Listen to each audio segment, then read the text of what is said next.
You are on India Today podcasts and you are in the Sledging Room. You know, Ronak, Saurabh, a lot of times people on the front are visible, Yeah. The first season of Sledging Room had 86 episodes, and we had a loyal, customer base. I can't call it customer base, but we had a loyal listener group who had given us so much feedback, encouraged us, criticized us, questioned our questions, and before the start of this second season, yes, we are starting the second season of Sledging Room today. And before the start of this show, our producer was very, very, very, very focused on, getting the right start.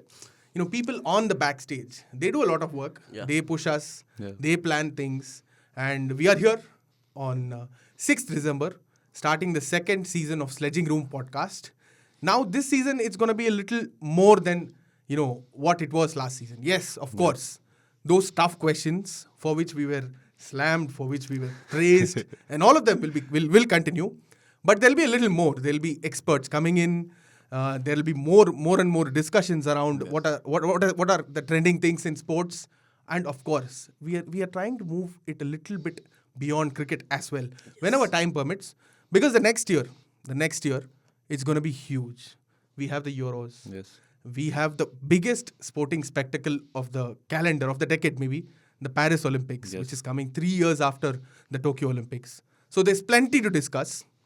And if you all are wondering, for the listeners who are listening to this and for the viewers, whether we have changed arrangements, Saurabh and I have been a constant in this Sledging Room podcast, whether we have changed arrangements, whether the person who used to sit here with a booming voice, Rajesh Gupta, where he has moved on. But the Sledging Room also has to move on, right? Yes. We can't. The Sledging Room is a product that we have all created, and it has to continue. And it has to continue, entertaining you. You guys have to continue giving us the love. So we are starting Sledging Room Season 2 here. And, Saurabh, before the start of after the World Cup final, actually, my mother told me that she's never going to watch cricket again. And some of you might have thought, okay, these three and these bunch of people might have decided that they're never going to talk about cricket. No, our job won't allow us to do that. Yeah. We have to continue covering the sport, continue asking the tough questions. And talking about tough questions, we are here like 7-8 days before the start of the South Africa tour, India tour of South Africa. Yep. A big tour. But before we get there, I want you to give your thoughts on the World Cup final and how heartbroken or whether you were heartbroken at all. Saurabh, Season 2, Swagat hai. Get going. I mean, World Cup final. It is always going to hurt, right? Yeah. You played fantastic cricket throughout the tournament. You're winning 10 matches on the trot. You're beating everyone whenever you want, wherever you want. And then you play the final and you lose it. I mean, why? Yeah. Why do you lose those big matches, those semi-finals, those finals? You could have won that final and won us that trophy. You saw how heartbroken Virat Kohli was, Rohit Sharma was. We all were. Yeah. I mean, it took like 1 week, 10 days to get over that. But even before we could get over that heartbreak, we had an India vs Australia T20I series in the front. Yeah. So, World Cup final, I will never say that I am not heartbroken. It is always going to pinch because this was one of the best moments where you could have won the World Cup. But now, as in life, we have to move on. We are going to move on from this World Cup defeat also. And we are going to focus on the upcoming T20 World Cup, which is going to happen in the West Indies in the mid of 2024. And a lot more is going to happen in the next year, right? Yeah. To give our listeners and viewers a little more context, the T20 World Cup is coming up in just 6 months' time. And don't worry, there'll be plenty of reasons for more heartbreaks, for more celebrations, because ICC has organized a World Cup every year. So those tough questions and some unwanted criticism like how Saurabh and his team it used to do in the past, those will as well continue. You should stop peddling the agenda. It's the second season, right? At least now Virat Kohli. Now you have to ask the right questions. Of course. Stop defending them. Yeah. I mean, when they have played well, we have gone and praised them. Yeah. It was Rashi, it was me. Yeah. Now when he's not here, you can't go behind his back and question him, right? Yeah. At least those Virat Kohli fans can be a little happy now. Ronak, World Cup defeat. Did you feel that, Badla le liya in that 5-match T20 series when Suryakumar lifted that trophy? I mean, I really did not feel that way. Yeah. This World Cup was really out there for the taking for India. And Australia, I mean, we've played Australia like 10 times this year, and we've won almost like 80% of the matches that we played against them. We've defeated them in every different kind of pitch, every atmosphere, batting first, bowling first, different combinations. We've done it all. And on the one day that it counted, just could not turn up. I mean, Travis Head, again and again, he just comes back and keeps haunting India. First, he took away the WTC final away from us. Yeah. Now this World Cup, I mean, and even in the T20 series that has just finished, he was clearly their best batter, clearly one of the best batters in the whole series, apart from a couple of Indian batters like Ruturaj and all. But yeah, we'll have to do something about him. Every time we face him, he takes a game away from us. Not play Australia for the next few months. Yeah. That's it. That's sorted. T20 World Cup next, the T20I series with Suryakumar Yadav leading the team was, in fact, if you look at it from not from an emotional point of view.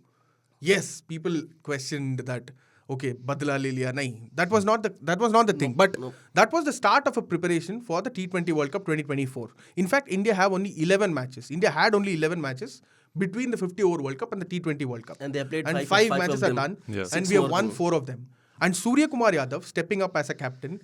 Suryakumar Yadav getting into that leadership group. I'm not saying that he will become captain of the Indian T20 World Cup team. But you have leaders in that group of people with so much uncertainty around who's going to lead and who's not going to lead. Do you think that we have made the right start for the T20 World Cup preparation? And Suryakumar is going to lead India in the upcoming series against South Africa. So are we ticking the right boxes now? And what worked and what didn't work for you in that T20 series? I mean, definitely we are ticking the right boxes ahead of the T20 World Cup. See, you got a finisher called Rinku Singh. Yes. Man performed when it mattered the most. I mean, we all saw what he did in IPL. We all saw what he did against Gujarat Titans. And then he comes back. I think he had played only Asian games before this international series. And he played like a pro. Yeah. He played like Amazon, cool like a cucumber. Outside the sledging room, Saurabh who is a Delhi Capitals fan, wasn't praising Rinku Singh as much as he's doing now. I mean, but now he's pouring his heart out. He stirred him. He stirred him. People around him were Delhi Capitals fans. No, when you're talking about Delhi Capitals, let's talk about a Delhi Capitals player who performed admirably. Mukesh Kumar. Of course. I mean, death bowling is going to be an issue for India because Arshdeep Singh is not performing as he was performing last year. I mean, we have a Punjab Kings fan sitting right in front of me. So I hope he doesn't take it to his heart. We have Jitesh Sharma, who is sort of working. Yeah. So Punjab Kings fans remembers him. But like Ricky Ponting, you've forgotten Akshar Patel. Like how you forgot to include Akshar Patel at the top of the batting order last year, you've forgotten Akshar Patel. I was coming on Akshar Patel. I was talking about player for player. I talked about Rinku Singh, I talked about Mukesh. And then I was going to talk about Jitesh. And then I was going to talk about Akshar. Because Akshar is an experienced campaigner. Yes. You expect him to step up when there is a young team playing. Yes. Players like Akshar Patel, Suryakumar Yadav, Ishan Kishan for that matter, they have played a lot of cricket for India. International level, you played different formats. So they are expected to step up. I'm talking about the young players because in this T20 World Cup, with all the noise around Virat Kohli and Rohit Sharma, will they play in the T20 World Cup or they will not play the T20 World Cup? You need to focus on the good things, ticking the right boxes, the young players. You got a very good middle order now. You got a very good finisher. Apart from Bumrah, Shami and Siraj, you got a very good pacer who could nail his Yorkers, Mukesh Kumar. Spin attack, Ravi Bishnoi. You can't forget him. Big positive. Very big positive. The way he performed in this series. I mean, why are you laughing? No, former Punjab Kings player. I thought he got emotional around that. Yes. So, yes, definitely we are taking the right boxes. But we'll have to see. I only have one major question to the management. I don't know. There starts the series of questions. Season 2, first critical question from Saurabh Kumar. I mean, I'm happy that we won the series. Yes, 4-1. And all this saying ki badla le liya, it's not badla le liya. You're building up to T20 World Cup. Suryakumar Yadav was your captain. Yes. He is going to be captain in 8 of those 11 T20I series matches. Yes. Who is going to be your captain T20 World Cup? Hardik Pandya? Rohit Sharma? So what is the planning? Another question that I have along the same lines is, like he mentioned, there are going to be 11 T20I matches from now till the T20 World Cup, out of which 5 were against Australia. probably one of the better sides when it comes to, Yeah. the T20 game. So I just feel that straight after the World Cup, playing a second fiddle team against a second fiddle Australian team as well, I think it was slightly a waste of a good Yes. 5-match T20I series Yes. before a T20 World Cup. I mean, we could have had the same series a few months later and maybe played Afghanistan before Australia. Yeah. And I mean, because you want to get those team combinations right, especially against a strong team like Australia. Yeah, but I hope ICC is hearing this. I hope I agree BCCI is with, I hearing agree with this. you, Ronak. The timing of this series was just not justified. You could see Michael Hussey coming out and saying, you are wasting this series. This is what Yeah. Ronak also said. Yeah. You did waste 5 T20Is. I mean, Australian players were tired. Yeah. It just didn't matter to them if they are playing this series or T20 series or they're winning it or not. Yeah. They had just won a World Cup. Yeah. You could have better had an Afghanistan team come and play that series, giving Indian team a run for their money, and you could see then how this team performs under pressure. Yeah. But So that's how the cricket schedule is right now. Right? Although Broadcasters, you pressure. can't blame BCCI because nobody knew that India will play a World Cup final against Australia Yeah. Of course. 3 days before the T20 series starts. Yeah, of course. So coming back to that very important point, who's going to lead India in the T20 World Cup? Hardik Pandya, for giving a little more context, was injured. He suffered an ankle injury during the World Cup, and there are reports that are suggesting that he might be out for a couple of weeks because the BCCI wants him to focus on his rehabilitation and be ready entirely for the World Cup. Yeah. So whether he'll play the IPL, which is just before the World Cup, or not, is not known. Hardik Pandya led India in 11 T20Is last year when Rohit Sharma stayed away, Virat Kohli stayed away, Ravindra Jadeja stayed away from the T20I format to focus on ODIs and tests in 2023. Yeah. So, and there were reports before the squad selection that Rohit Sharma will lead the tour, lead the team in the series against South Africa, but that was not meant to be. The BCCI clearly stated in its press release that both Rohit Sharma and Virat Kohli wanted to be rested for the white ball series. Yes, it's understandable. They've had a very taxing World Cup, the senior players, and that heartbreak in Ahmedabad would have not done. Yeah. So, who's going to lead? Should Suryakumar be groomed to that role, or whether you'll bring back Rohit Sharma? What do you guys think? I have one question. Yeah. Another question. I'm sorry, but I'll keep asking those questions. Yes. If you say that a certain Rohit Sharma and Virat Kohli, they are legends of the game, no doubt. They have done so much for Indian cricket, for cricket altogether. Yeah. But if they are to play the T20 World Cup, both of them or any of them, I think they should have played the T20 3-match T20 series in South Africa. Yeah. Resting for this Australia series is understandable. 3 days after the World Cup final, definitely. You get around 20 days gap between this T20 series and the World Cup final. If you are to play that T20 World Cup in West Indies, why not play the remaining T20Is? Simple question. Let's not analyze what they did. Do you want them to be there in the West Indies and USA in 2024 or not? Rohit Sharma, definitely I want him. I mean, the way he played in this ODI World Cup, he was setting a template for the team. Yeah. And this is what you need in T20I game. With Virat Kohli, like I used to ask those questions, in T20I format, I have my own reservations. Yeah. Like we have been stressing that, driving home that point throughout season 1.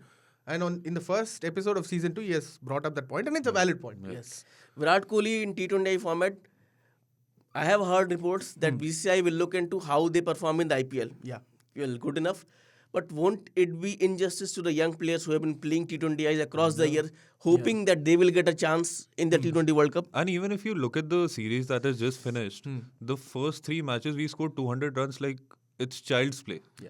Every time batting first, batting second, easily putting up runs. And I don't think we score with the same tempo when, Kohli is playing. Yes. Especially in T20s, only in T20s. Yeah. So, yeah, I would agree with you that Rohit should stick around. But I think it's time for Kohli to move on.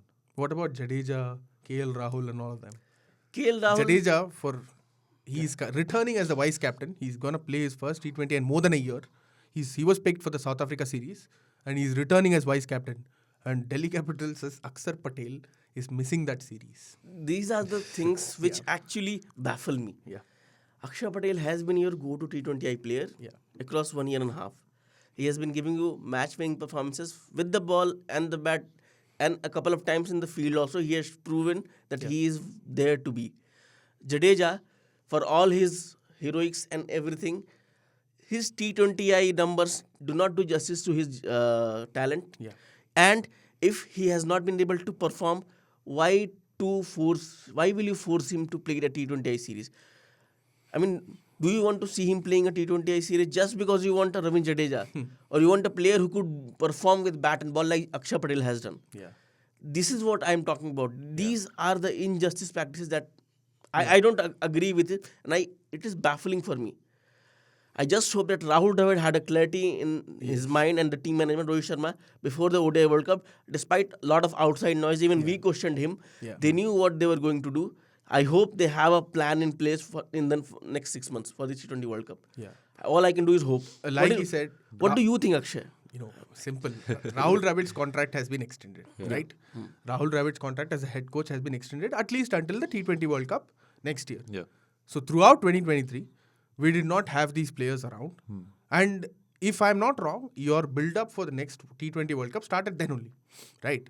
I would go on to say that even Rohit Sharma should stay out of the T20 structure. Yeah. But looking at how many T20s we have, just 6 before the next World Cup, and you don't have Hardik Pandya, who has been leading us throughout this. So if you're going to stick with Suryakumar Yadav, yes, well and good, go. Take that, risk.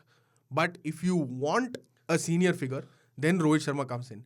But apart from Rohit Sharma, I don't think that Virat or Jaddu Or KL for that matter should get a role. Because for someone like Ruturaj Gaikwad, imagine, he has performed so well. And even for someone like, say, Shreyas Iyer, you Shreyas can Iyer, have of course. only one of Shreyas, KL or Virat in the team because that is the kind of players that they are, right? Yeah. So I just feel ki... But like, one of our colleagues, Kingshuk, wrote in his article, the IPL is going to be the kingmaker this time. Yeah, he's right. A couple of years ago, I still remember Virat Kohli, before the 2021 World Cup, there was an IPL, second leg of that IPL season, just before the T20 World Cup. In Dubai only. Yeah, and before going there, Virat said, this IPL performances will not matter. We have already settled, we have a settled combination. Yeah. But it's going to be a completely different scenario this time, where IPL performances are going to matter a lot. Yeah. If Virat scores 800 in this IPL, Which he probably will. Yeah. When the kind of form he is. Would you still keep him away? You never know. But like Saurabh said, there are a lot of baffling selection calls that are happening after so much praise that the team management and the selectors received for the World Cup journey, the ODI World Cup journey. Yeah. I hope there is not a lot of time, but I think still IPL will be a major factor.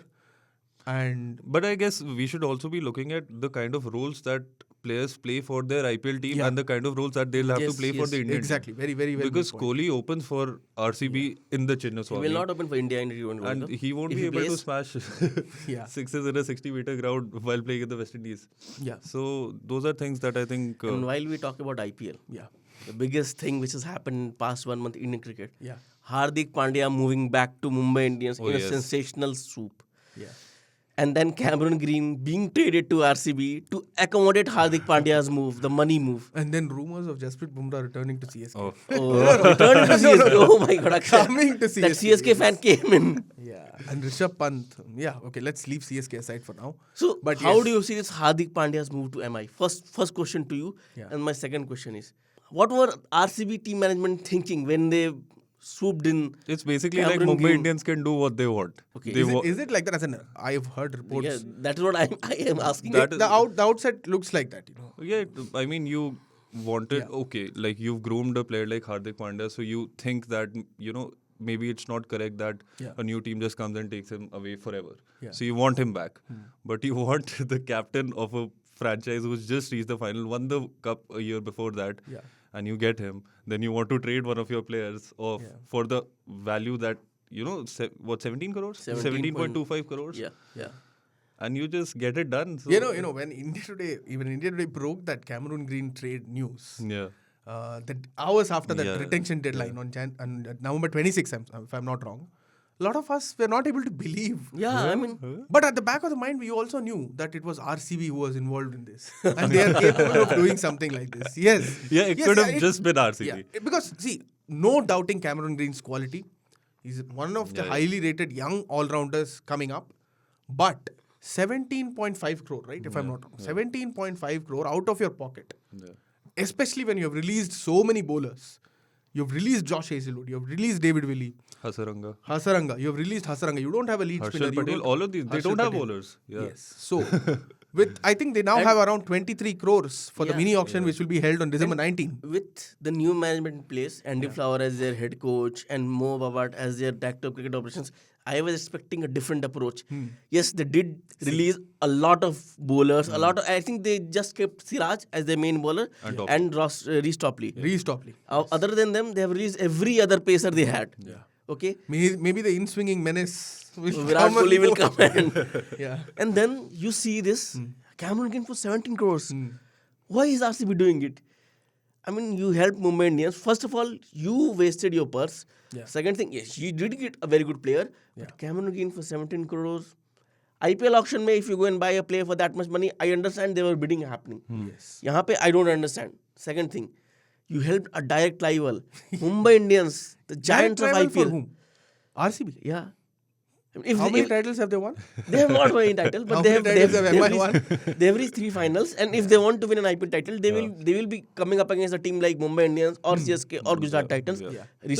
Like you said, in Premier League Yeah. or in any other major sporting league, a team won't help a direct Mumbai rival. Indians is the joint most successful team with CSK. You don't help your most powerful team in your league by giving so much help. I don't understand this. You know, And 17 crores, Mumbai can replace the hell out of Cameron Green. Yeah. and they made money for that Hardik Pandya trade. Yeah. And then they still have around 15, 16 Yes. crores for the auction where they will, you know how Mumbai Indians identify players. Their scouting system is one of the best going around. But I have a feeling when talking about this trade and all that, yes, Hardik Pandya coming back from Gujarat Titans where he won. See, Gujarat Titans gave him the opportunity to lead a senior side for the first time in his career. Hardik himself, if I'm not wrong, said before the IPL 2021 season, 2022 season, that he had not had experience of leading a senior side. A lot of us were like surprised, like why Hardik Pandya? But that setup with Ashish Nehra and the director of cricket Vikram Solanki and all of them together created a winning team, and that was so good to see Gujarat Titans. You know, you might be a Delhi fan, you might be a Punjab fan, I might be a CSK fan, a couple of us might be an RCB fan, but we all loved the way Gujarat played their cricket, right? But if you look at it from the other angle, Hardik Pandya was unearthed by Mumbai Indians, right? And they gave him the platform. He made his India debut after playing for Mumbai Indians. So is the case with Jasprit Bumrah. I have a feeling that let's get rid of auction. I know, yes, IPL auction is one of the major, selling point for the broadcasters. But when teams like this, I still remember in 2021, Mumbai Indians had to retain 4 players and they had to release Hardik Pandya because they had retained Rohit, Bumrah, Surya and one more, if I'm not wrong, Surya and one more. Ishan Kishan. No, I think they did not retain Kishan. They did not retain Ishan. Then it must be... Okay, so four slots were there, right? But you have to let go of a player of Hardik's caliber whom you have groomed. For a team like CSK, it does not apply a lot for a team, but there are teams who really have their scouting systems, pick talents, and then get these things done, right? So get rid of the auction and have this trading window. It'll be fun, like trading window. You approach the teams, you approach the player, keep a 6 months trading window and get things done. That is my opinion, but I don't know whether you both will agree to it. But yes, the broadcasters' demand is there. That auction day is like a carnival day for a lot of us, right? Yeah, see, if you ask me, IPL is IPL because of some things, a thing called auction. I mean, from day one, when the IPL started, 2008, auction was the building point. It built, international cricketers being sold, going under the hammer. First time we are seeing that kind of a scenery in history of world cricket. And that has been a passion. It's a dream for cricketers to go under the hammer in an IPL auction. Everywhere you see, oh my God, how does this happen? People become multimillionaires. Especially these uncapped players. From any country you see. And you get a lot of good chances. So IPL auction is there to stay, if you ask me. Yes, this transfer window thing could become more active in upcoming years, like what happened this year. Like next year we have a mega auction, so definitely this transfer window is not going to matter. You always anyways going to release a lot of players. So IPL auction is going to stay there. And also I feel the IPL auction sort of provides the power to the players as well, which I think IPL also wants to do. When it comes to a transfer window kind of scenario, I think the teams will have a lot more power than the players. They can trade and transfer players according to their whims compared to, when a player himself puts up a base price and, then teams fight it out for them. So slightly different scenario than the regular transfer market. So I feel like he said it's like a unique thing about the IPL which they should hold on to. Think the IPL auction is on December 19th. And then if we keep on doing this in this show, let's not have another show, special show for this. We have spoken a lot about Indian cricket, but something that has been dominating the news over the last few days, as in we are discussing a variety of things. It's like a khichdi here because we have been away from you for like 2 weeks, and we have a lot of things to catch up on, right? That khichdi, adding to that khichdi, is that Mitchell Johnson, David Warner, we discussed in our video yesterday, it was a sleepy build-up to that Australia-Pakistan series, one of high-profile series, yes. Pakistan going there, trying to win a test for the first time since 1995. But all the attention is now on David Warner and his farewell test because of what Mitchell Johnson has said. Yeah. Definitely. Do you agree with what Mitchell Johnson said? As in, to give our listeners and viewers a little bit more context, Mitchell Johnson, in his column, I have never seen that from an Indian cricketer or Indian former cricketer before. Absolutely, very, very, very, very straightforward criticism. Very surprising and shocking criticism. He called out David Warner for asking a farewell test, for being allowed to choose his farewell date. Yeah. And then he brought up that ball tampering scandal, saying that Warner is one who is associated with a lot of scandals like this in Australian cricket, in the recent history of Australian cricket. And why a player who has a dip in his test form is being allowed to choose his own exit date. Does Warner deserve a hero's farewell or not? See, so there are two major aspects of what Johnson said. No, Delhi Capitals. Warner plays for Delhi Capitals. I'm telling you that before itself, yes, yeah. It's not about Delhi Capitals. Yeah. It's about cricket in general. You can question a player's place in the team based on his performances. Yeah. Absolutely correct. Johnson pointing out that Warner has not been at his best in Test cricket, so he does not deserve. By that logic, I agree with whatever Johnson said. But dude, come on. He was your ex-teammate. You can't bring a scandal in that aspect. I mean, after that, Johnson came out and said that Warner had sent him a very personal message that prompted him to write that kind of an attacking column on David Warner. Still, I don't know what he messaged to Johnson, whatever Warner messaged to Johnson, but this is just not done. Warner is a respected cricketer. Yeah. He committed a mistake. He served a ban. He has a leadership ban till he plays the game. Yeah. What more do you want? He suffered. You could see. Then he came back. He came back with a different image. And then from then onwards, he has been a very good ambassador of the game, as rightly said by Pakistan Test captain Sharma. So Johnson coming out and saying this scandal wala part, I just don't agree with it. Yeah. I agree with the form wala thing.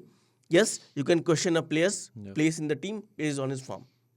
Yeah, I completely agree with that. Also, because we saw a certain thing happening with the Pakistan Cricket Board as well when they got in Salman Butt. Yeah. And within a day he was sacked.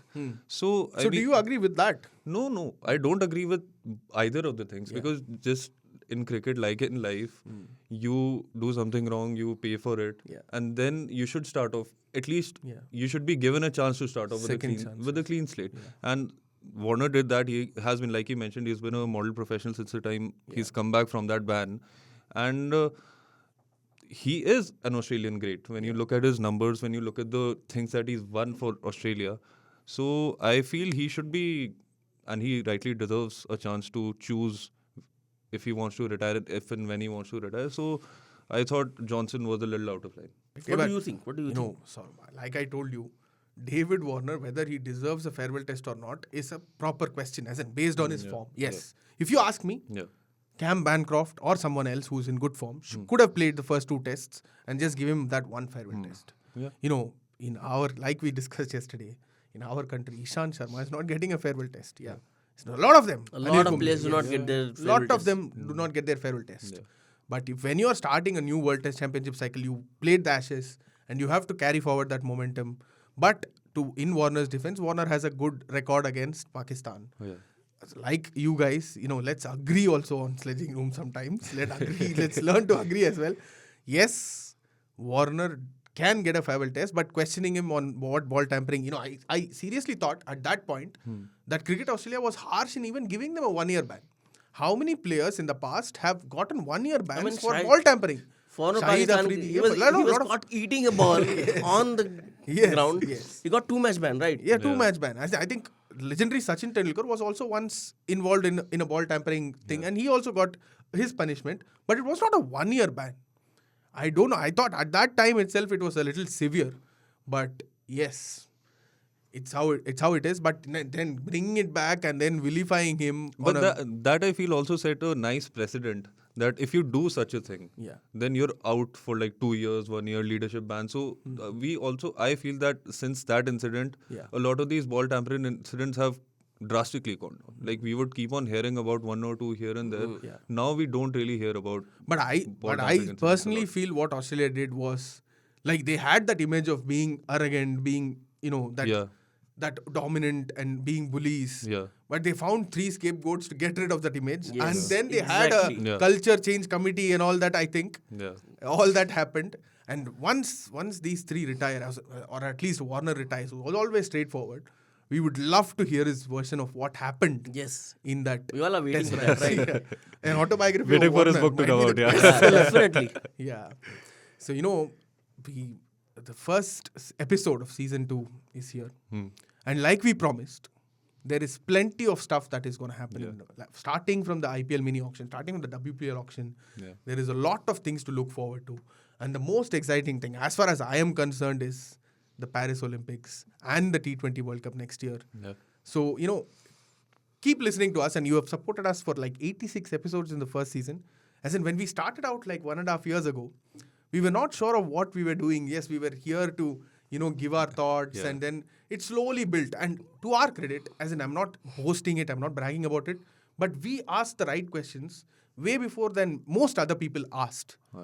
And especially in that build-up to that, sometimes we might have been a little more, severe. We might have, our questions could have crossed a line, but in the end, Rahul Dravid and Rohit Sharma kind of proved that, okay, they had things in control. Yeah. I hope that happens again. And this time, like we promised, we are going to bring you a lot of experts, a lot of guests for the show, and possibly a couple of people who go to Paris, share their views on this season. Saurabh and I, Ronak, and a couple more of our teammates are going to keep giving you content throughout the season for, say, another 100 episodes. Let's target 100 this time before we go to season 3. Yeah. That's all we have for today. Thank you, Saurabh and Ronak, for joining me.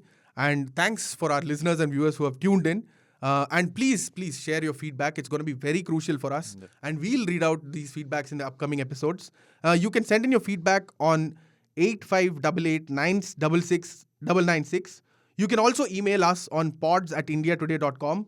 And like always, you can go to your app where you're listening to us, Spotify, Apple Podcasts, Google Podcasts, and rate us. And also leave your comments on this YouTube show. Thank you. Have a good day. You are on India Today Podcasts, and you are in the Sledging Room.